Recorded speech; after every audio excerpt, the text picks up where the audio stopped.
Welcome back. Okay, so Anaheim Ducks. I've talked about every other team that's missed the playoffs except Anaheim, and I did it this where I ended with the team that finished 32nd because normally I would do it the other way around, but I've talked about the Ducks a few times lately.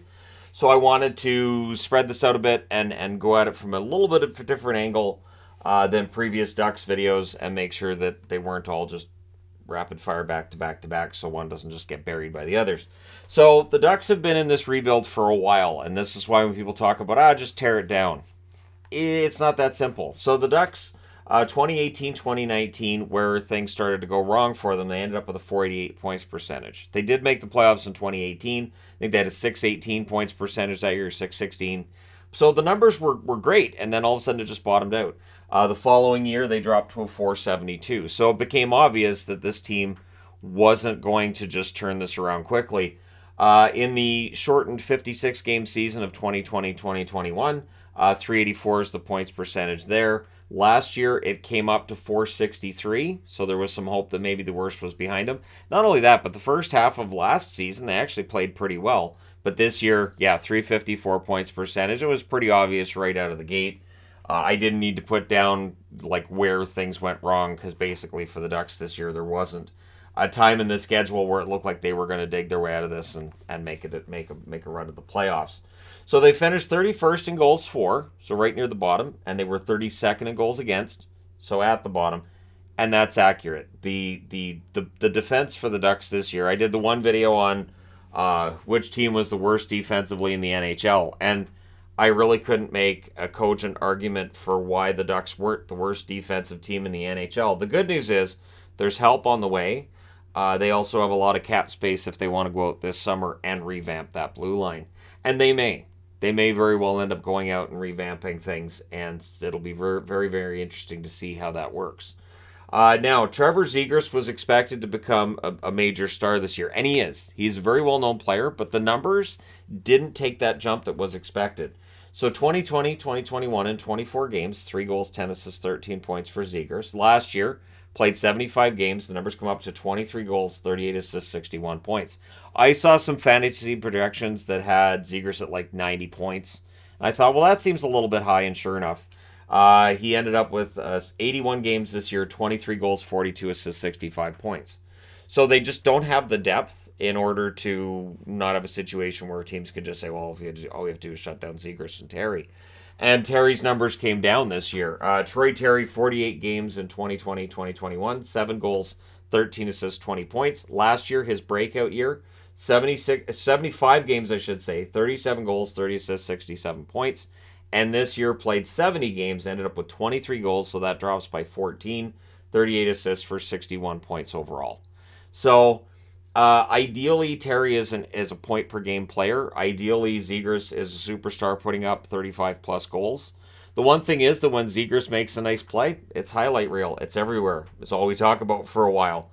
And it's very similar to Svechnikov in Carolina. The numbers sort of underwhelm you considering how many highlight reel plays you see of these players. Then there's Cam Fowler on the blue line in 2020-2021, 56 games, 5 goals, 18 assists, 23 points. Last year in 76 games, 9 goals, 33 assists, 42 points. This year he played all 82 games for Anaheim, 10 goals, 38 assists, 48 points. Fowler's a very good defenseman, good value, and at some point in time does Fowler say, I'd like a chance to win a championship? And does that happen, with the trade? What ends up happening? It'll be interesting to see how much longer he's a Duck. Maybe he spends his whole career there. But I do think that on a blue line that's not been great, I think his production's been underrated a little bit. Then you get to John Gibson, and you want a divisive topic? Just ask people, is John Gibson a good goaltender? You will get varying discussions on that. My opinion is simple. Yes, I think he is a good goaltender. I think he's mired behind a bad defense. And I've talked about goaltenders in the past that, I know were good goaltenders that I've done videos on. And I've seen comments of, well, he wasn't a good goaltender. Look at his win-loss record. Wins-loss record does not tell you a good goaltender. So 2020, 2021 for Gibson in 35 games, 19-7 record, 903 save percentage. Last year in 56 games, 18, 26, and 11 record, 904 save percentage. This year in 53 games, 14, 31, and 8 record, 899 save percentage. But playing behind that blue line, I don't know if there's a goaltender who could have put up numbers much better than Gibson's. And so for Gibson, how much longer does he stay with the Ducks? Does he stay there for good? There are question marks about how long Gibson's going to be a Duck.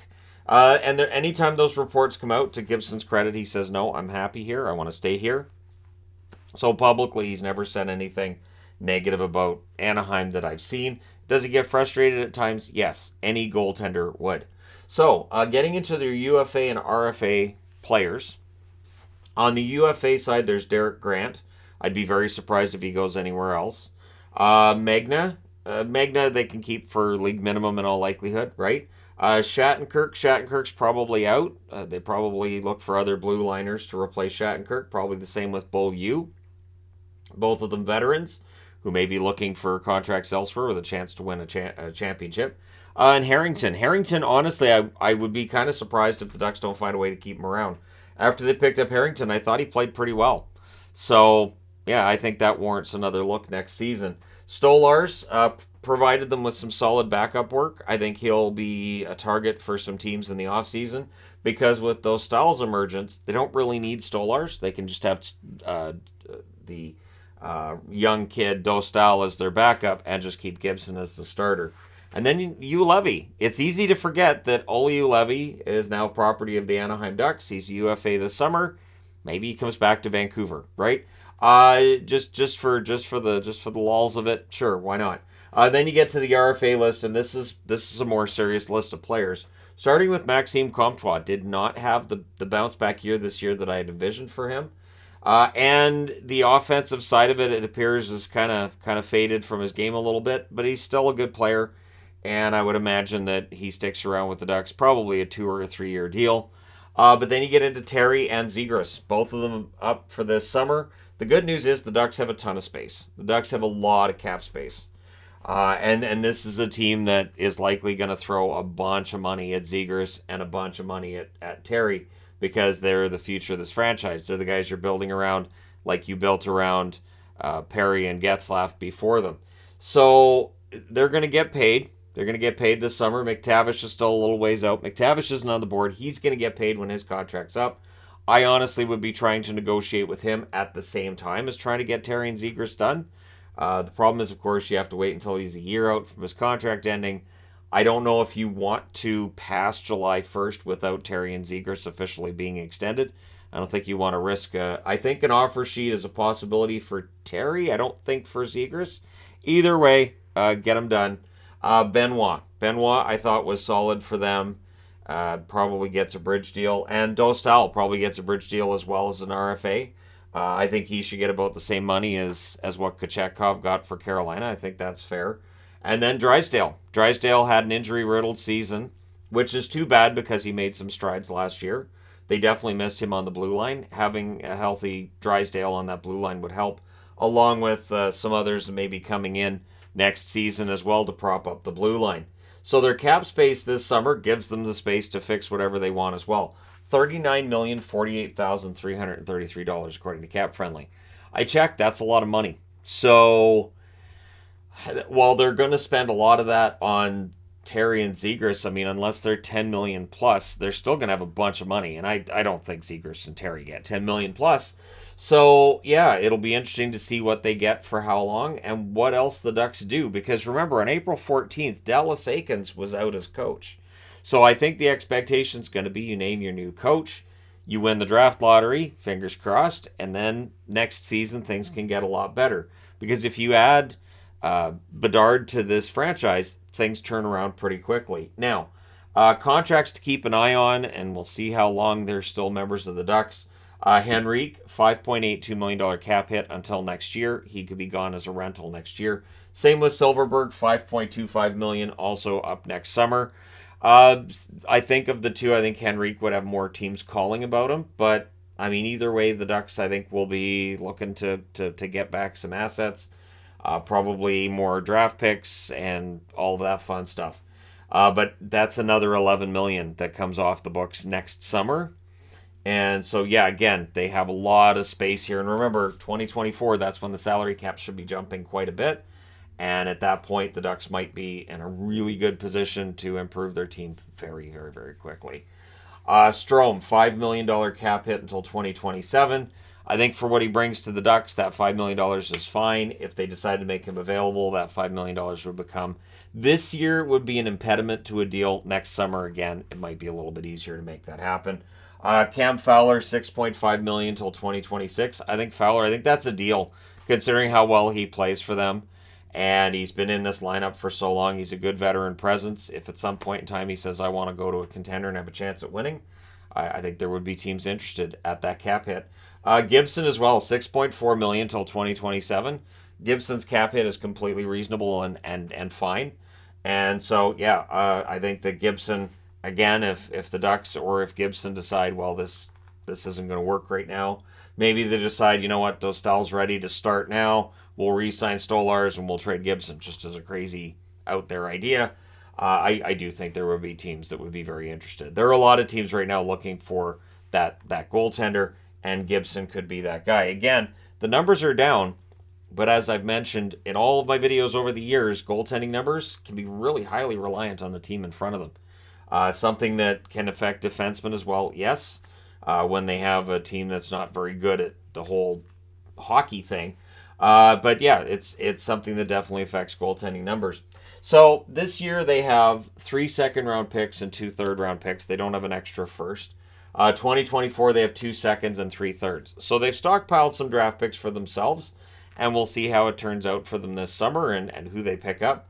I don't know that they end up trying to trade any of those picks to try to move up for anything. But at the same time, I wouldn't be surprised if they traded down and picked up extra draft picks as well. That's not completely unheard of. Now, from last year's draft class, I wanted to highlight a couple. Number 10 pick was Pavel Mityukov, defenseman.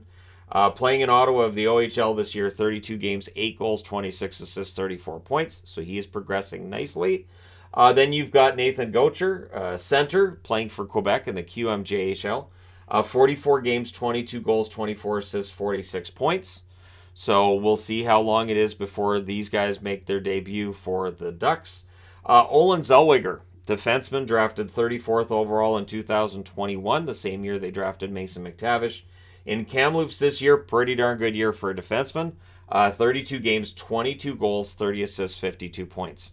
So that blue line is going to get better, and it should get better this coming season. Then if you go back to 2020, their number 27 pick was Jacob Perreault. Right winger, playing out of San Diego of the AHL this year. 48 games, 8 goals, 11 assists, 19 points. So not producing at a tremendous rate, but for Perreault, we'll see whether or not that NHL upside is there. You got to think bottom 6 forward in the NHL when he gets there. And so, there's still a lot of room here for them to pick up prospects, draft picks, and potentially players, because you got all that cap space too. They have an 18.5% chance of winning the number 1 spot. And I've seen various numbers. I've seen the 25% number. I think that's it. That's for winning number 1 or number 2. I think that's where the 25% number comes in. Columbus has a 13.5% chance of drafting first. So a couple of wins for Columbus, and that drops their percentage chance of winning by 5%. Chicago, 11.5%. San Jose, 9.5%. And Montreal, 8.5%. Of the teams that I've just named, the only one that didn't intentionally get here is Columbus. Outside of that, the other 4 were clearly looking to the future and deciding, we're going to go ahead and go through this rebuild process. There is a 61.5% chance of Connor Bedard going to one of those 5 teams. So I just added the numbers together. 61.5% chance. So odds are that's where Bedard ends up, but there is still that 38.5% chance he ends up elsewhere, and that's what makes the draft lottery so fascinating. So let me know your thoughts in the comment section below, as always. How much further does this go with the Ducks? Or do they, if they win the draft lottery, they pick up Bedard and they hire the right coach, could this turn around quickly? Let me know your thoughts in the comment section below, as always. Don't forget to hit like and subscribe if you're browsing your way through, you just happened upon this video. Thank you guys so much for watching, for all your support. I will talk to you again soon.